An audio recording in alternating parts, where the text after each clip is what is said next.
Everybody, my name is Rox. I'm working on clipbot.tv, the tool that lets you upload all your Twitch clips automatically to TikTok. Today, we have 3 crazy things that we're dealing with, and we're moving on from there to try and fix some crashing. So I'm going to go through all the things that have made me extremely upset, technically and legally, from YouTube, from error crash reporting, and from the worst business that exists. Let's just get into it.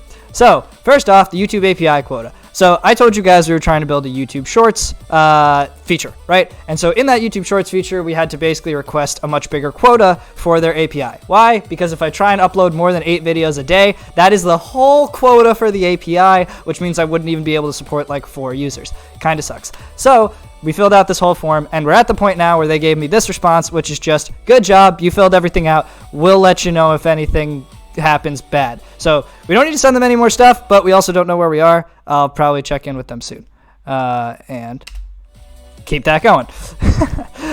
Number 2, this is the worst thing that's ever happened in my entire life. For those of you who have not realized, the only thing keeping us from launching is code signing. In order to do code signing, I needed a business, and then that business had to have either a Google My Business listing or a DUNS number, both of which are like kind of a third-party listing of your business, because for some reason, code signing requires that. So I submitted for Google My Business. They said no. So I submitted for a DUNS number 4 or 5 days ago now, and it didn't work, and it said please email the support email. So I did, and I got this back, which is an undeliverable notice to their support email for a legal entity, which is the most upsetting thing that's ever happened, which means that for 4 entire days this email had not sent, and the undeliverable notification went to my spam inbox, which means that I just did not have it the whole time, which is pretty heartbreaking. But I reached out again. I opened up their chat, and on their website, I clicked, please contact me within 24 hours.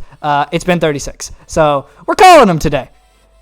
I'm not going to be nice, but that happened. And finally, of course, we've already talked a little bit about Sentry. Now, the problem with desktop apps is if you happen to infinite loop and then it crashes the application, you might get 30,000 errors in 3 minutes. And I had a limit of 5,000 errors on the free plan, which is not, there's 61,000 now. So that's a little bit more than I was allowed to have. So I'm either going to have to pay for this or just let it go and just write good code. Luckily, I'm a really good engineer and I've never written bad code in my entire life, so I don't think that'll be a problem. But also, I think if I pay for it, the limit is 50,000 still. And if I'm going to get 61,000, maybe I'm just not good enough of an engineer to use crash reporting, because it just crashes too much.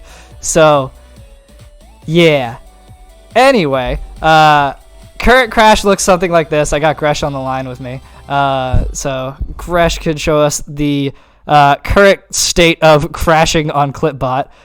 Go ahead. And it opens, and then it thinks for a second, and then it just doesn't. So this relates to the new clip queue. The clip queue stuff is a really, really big reworking of the back end, which has led a lot of stuff that used to work to break. We've been working on it for like basically 2 straight days. We spent the first hour of this stream fixing it just now. And we spent the last 7 hours yesterday on 2 hours of sleep, fixing the last thing. But we've fixed it, hopefully. We're working with Gresh on the line. We've got him probably for until it works, or until he dies, whichever happens first. Hard to tell.